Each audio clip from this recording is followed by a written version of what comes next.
And the topic is Representative Richard Fulton and the Civil Rights Movement in a real sense from 1962 to 1972.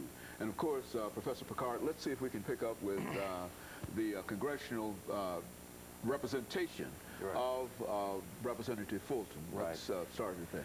62, Fulton ran again. He'd only lost by 75 votes or something like that in the primary in 1960, and he ran again in 1962. That was without question that he would.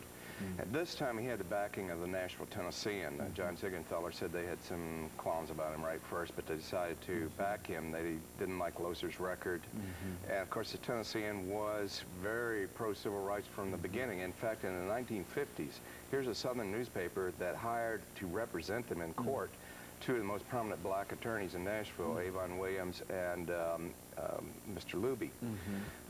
So they backed Fulton, and this time in the primary, what happened on the night of the primary, it went on so late that Fulton fell asleep in Siegenthaler's office. The next morning, Loser was ahead by 75 votes, but it looked like there was some funny business with the absentee ballots in one councilman's district. And in fact, he apparently brought out the post-mortem vote, we'll call it.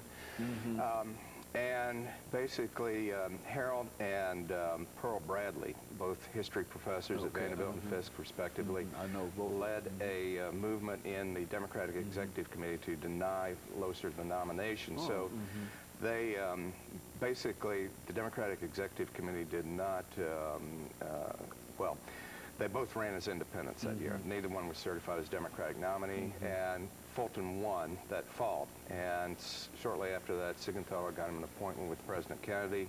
He endorsed the programs of the New Deal, and particularly Medicaid, which he was very much interested in. Now, when he went to Congress, he had a controversy come up right away. He was the first Southern congressman to hire a black staff member.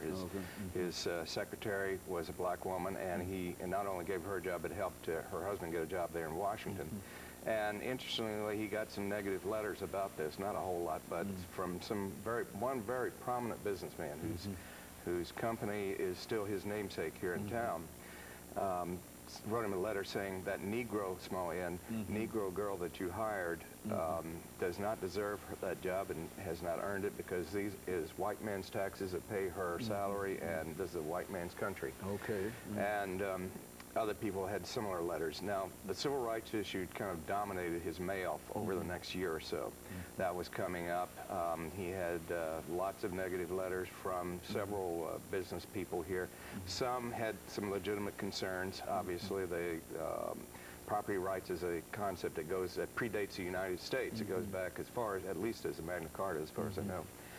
And so they had some legitimate concerns, and then of course there are others who were writing things like, would you want your daughter marrying a Negro? Or another one, very prominent businessman said the Negro agitation is being paid for by the Jews who run this country.